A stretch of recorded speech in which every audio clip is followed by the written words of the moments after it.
विदेश यात्रा पर 100 सिक्योरिटी ऑफिसर रहते हैं। रूस की फेडरल प्रोटेक्टिव सर्विस के ऑफिसर्स यहां पर होते हैं। 50 अफसर पहले ही मेजबान देश पहुंच जाते हैं। ये सभी जगहों पर छानबीन करते हैं जहां पुतिन को जाना होता है। ये 100 अफसर 4 सुरक्षा घेरों का हिस्सा होते हैं, जिन्हें बाहरी घेरे की जिम्मेदारी दी जाती है, जिसमें 40 से 50 ऑफिसर होते हैं। फिर 10 से 15 ऑफिसर इंटेलिजेंस संबंधी जिम्मा उठाते हैं। सबसे अंदरूनी घेरे में पुतिन के करीबी ऑफिसर्स तैनात रहते हैं। देश की सुरक्षा एजेंसी के साथ सिक्योरिटी ड्रिल करते हैं। काफिले की जिम्मेदारी 15 ऑफिसर्स पर होती है। इस 4 लेयर सुरक्षा में पुतिन के बॉडीगार्ड चारों तरफ होते हैं और किसी को भी आसपास तक फटकने नहीं देते। सूट पहने इन गार्ड्स के हाथों में ब्रीफकेस होता है। इसे खोलने के लिए एक शील्ड क्रिएट होती है। इन बॉडीगार्ड के पास गुर्जा पिस्टल होती है, जो हर मिनट 40 गोलियां दाग सकती है और 50 मीटर की दूरी से बुलेट प्रूफ जैकेट को भेज सकती है। दूसरी लेयर में ऐसे ऑफिसर होते हैं जो भीड़ भाड़ में साधारण कपड़ों में घुल मिल जाते हैं और हर तरफ नजर रखते हैं। तीसरी लेयर में भी ऑफिसर्स होते हैं जो चारों तरफ नजर रखते हैं और चौथी लेयर में स्नाइपर और कुछ गार्ड्स तैनात किए जाते हैं जो खतरा होने पर हमलावर को तुरंत रोकते हैं। ये जो गार्ड्स हैं ऐसे नहीं चुने जाते, इनका चयन भी खास होता है और 35 साल में ही रिटायर कर दिए जाते हैं। इनका फैमिली बैकग्राउंड चेक किया जाता है। हाइट, वेट, स्किल्स और सरवाइव करने की ताकत तक चेक होती है। जब भी पुतिन विदेश यात्रा पर जाते हैं तो उनके साथ उनकी स्पेशल कार भी जाती है। पुतिन की स्पेशल कार का नाम है ऑरस सीनेट। पुतिन की इस गाड़ी को चलता फिरता किला भी कहा जाता है। यह कोई साधारण कार नहीं। हालांकि पुतिन की इस कार में पीएम मोदी ने सफर किया है। देखिए तस्वीर आपको दिखा रहे हैं।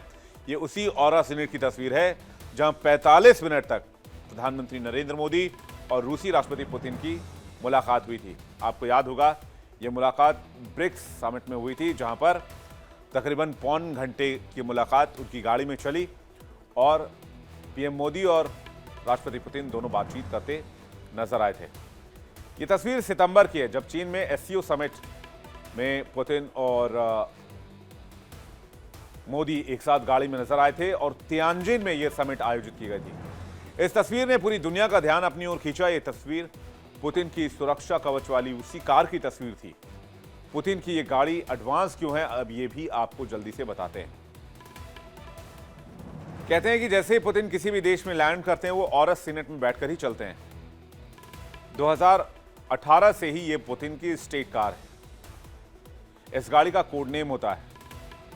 अफसर गाड़ी को कोड नेम से ही बुलाते हैं।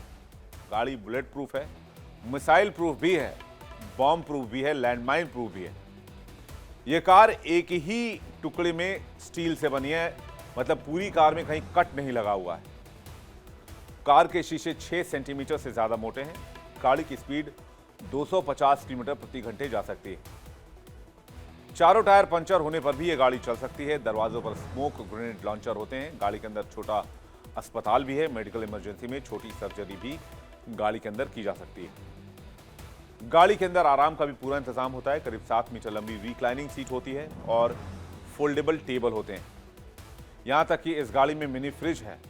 वैसे रूस के राष्ट्रपति पुतिन के पास एक से एक लग्जरी गाड़ियों का जखीरा है, लेकिन पुतिन की यह कार सिक्योरिटी के हिसाब से परफेक्ट मानी जाती है।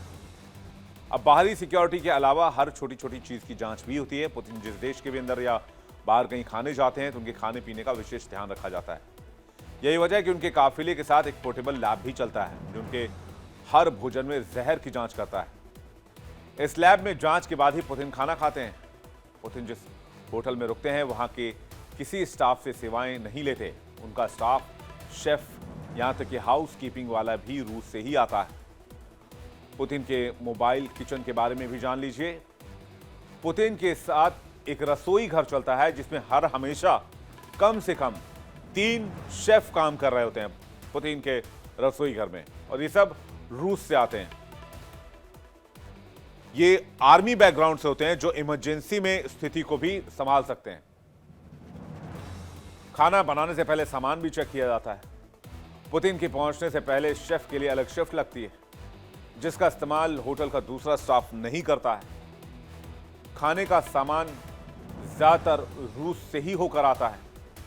मोबाइल लैब में खाने की जांच होती है, कहीं खाने में जहर तो नहीं है। यहां तक कि राजकीय भोज का खाना भी चेक किया जाता है। पुतिन अपनी ही किचन में बना खाना प्रेफर करते हैं। लैब में जांच के बाद राष्ट्रपति को परोसे जाने वाले खाने से पहले FSO का सदस्य खाना टेस्ट करता है। अगर इसमें कुछ भी जहरीला हो तो जाहिर सी बात है इसका असर पुतिन पर ना हो। पुतिन की सुरक्षा में ऐसे कई टैक्टिक्स अपनाए जाते हैं जो किसी और वर्ल्ड लीडर की सुरक्षा में शामिल नहीं होते। इसी में शामिल है एक पूप प्रूफ ब्रीफकेस। दावा किया जाता है कि रूसी राष्ट्रपति खाने पीने की चीजों के साथ अपना एक पोर्टेबल टॉयलेट भी लेकर साथ चलते हैं ताकि किसी भी देश में उनका वेस्ट ना रह जाए। जब पुतिन विदेश दौरे पर होते हैं तो उनका ह्यूमन वेस्ट एक शील्ड बैग में जमा किया जाता है।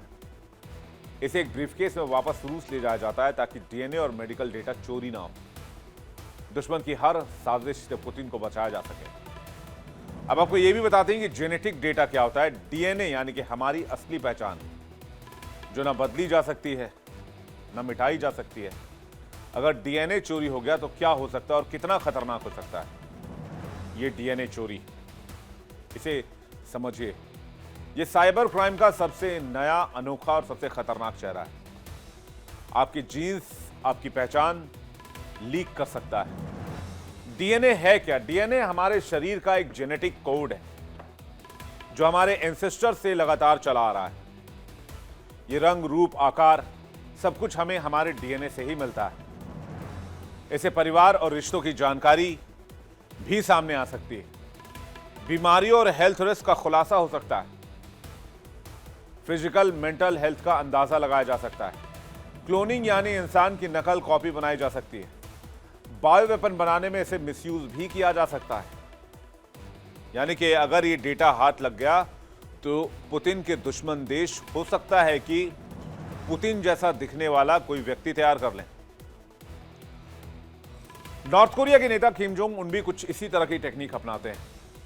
इसके साथ ही रूस के राष्ट्रपति व्लादिमीर पुतिन के बारे में अक्सर कहा जाता है कि उनके बॉडी डबल्स का इस्तेमाल होता है, जिससे उन्हें पहचानना बहुत मुश्किल होता है। पब्लिक इवेंट्स, लंबा ट्रैवल और भीड़ वाले इलाकों में पुतिन के जगह हमेशा उनके हमशक्ल भेजे जाते हैं। कई तस्वीरों और वीडियो में पुतिन के चेहरे, आंखों और चाल ढाल में फर्क दिखाई देता है। इसी वजह से बॉडी डबल की थ्योरी और मजबूत हो जाती है।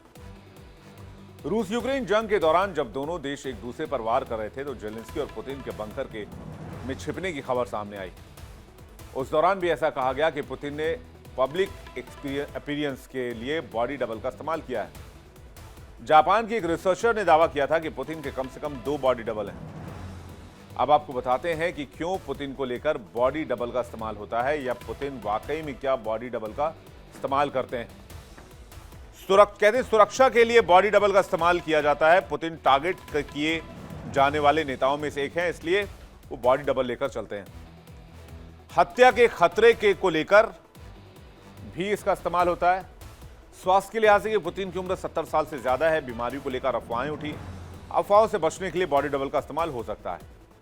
पब्लिक इमेज में आयरन मैन की छवि को बरकरार रखने के लिए, हमेशा एक्टिव दिखाने के लिए वो बॉडी डबल का इस्तेमाल करते हैं। भ्रम की रणनीति भी हो सकती है। दुश्मन को चकमा देने के लिए बॉडी डबल का इस्तेमाल कर सकते हैं ताकि लगे कि पुतिन हर जगह मौजूद हैं, इससे उनकी अजयी छवि भी बनी रहती है। पुतिन की सिक्योरिटी इतनी टाइट है कि उन तक परिंदा भी पर नहीं मार सकता। लेकिन फिर भी कोई हमला हो या कोई हादसा हो जाए तो क्या होगा? अगर हमला होता है तो लेवल 1 की सिक्योरिटी टीम यानी सिक्योरिटी पर्सनल्स, बॉडीगार्ड उन्हें घेर लेते हैं। बॉडीगार्ड या इमारतों पर खड़े स्नाइपर्स की नजर में कोई हमलावर आता है तो उसे फौरन मार दिया जाएगा। बाहर वाले घेरे की मदद से पुतिन को औरस सीनेट यानी उनकी गाड़ी तक ले जाया जाएगा। ऐसी स्थिति में इमरजेंसी चॉपर भी तैनात होते हैं और एयरफील्ड पर तैनात फ्लाइंग क्रेमलिन तक ने ले जाया जाता है। पुतिन के पहुंचने से पहले यह तैयार रहता है और चंद मिनटों में उड़ान भर लेता है। पुतिन का यह फ्लाइंग क्रेमलिन बहुत खास है। इसे खास तौर पर राष्ट्रपति पुतिन के लिए कस्टमाइज किया गया है। इसमें उनका ऑफिस है। साथ ही इसे मिसाइल हमले से बचाने के लिए आधुनिक तकनीकों से लैस किया गया है।